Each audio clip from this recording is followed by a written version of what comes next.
guys, I'm Vicky Rajput.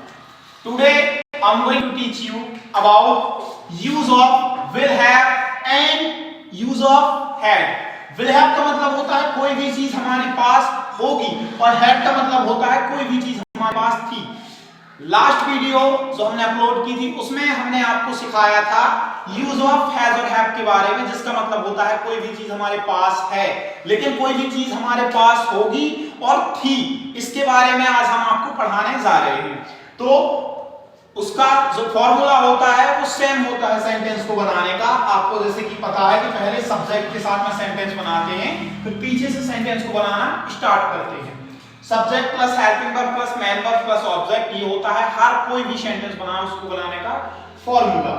Okay, he see it any name singular हमारे और plural आयु देवी, इन दोनों के साथ में विल हैव का यूज होगा जब हम विल हैव के बारे में पढ़ेंगे, और हैड का यूज होगा दोनों के साथ में सिंगुलर और प्लूरल जब हम हैड के बारे में पढ़ेंगे, जिसका मतलब होता है पास्ट था।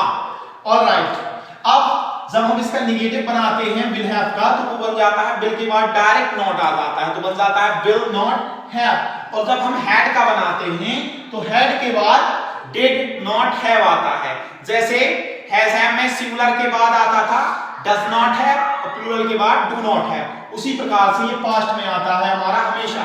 पास्ट का हम कोई भी सेंटेंस बनाते हैं हमेशा पास्ट के नेगेटिव में डिड नॉट हैव ही लगाया जाता है। ऑलराइट, ओके, अब हम बनाते हैं विल हैव के सेंटेंस, जिसका मतलब होता है कोई भी चीज हमारे पास होगी। जैसे मेरे पास कार होगी, I will have a car.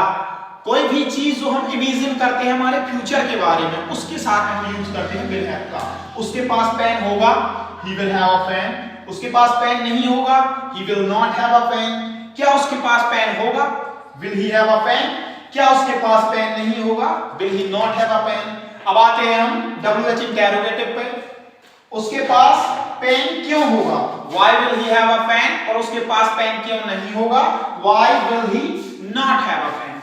अब हम पढ़ेंगे यूज ऑफ हैड के बारे में। चलिए अब आ जाते हैं हम हैड पर। तुम्हारे पास बैग था, you had a bag। तुम्हारे पास बैग नहीं था, you did not have a bag। अब यहां पे हमने डिड नॉट का यूज क्यों किया, क्योंकि ये पास्ट का सेंटेंस है और हमेशा पास्ट के सेंटेंस में हम डिड नॉट का यूज करते हैं। क्या तुम्हारे पास बैग था, अब डिड आगे आ गया तो did you have a bag. क्या तुम्हारे पास बैग नहीं था, did you not have a bag. तुम्हारे पास बैग क्यों था, ये WH इंटरोगेटिव का इसमें बन गया तो why इसमें आगे आता है। फिर उसके बाद हेल्पिंग वर्ब जो हमारा डिड है, why did you have a bag। उसके बाद तुम्हारे पास बैग क्यों नहीं है। और दुनिया का कोई भी सेंटेंस होता है हमेशा नेगेटिव जो होता है WH इंटरोगेटिव का, वो चौथे नंबर पे आता है। तो why did you not have a bag। चलिए, if you like this video please like, comment and subscribe। और एक और बात हम आपको होमवर्क दे रहे हैं, तुम्हारे पास उसकी कार थी, इसको आपको सॉल्व करके कमेंट बॉक्स में रखना है। Alright, thank you so much.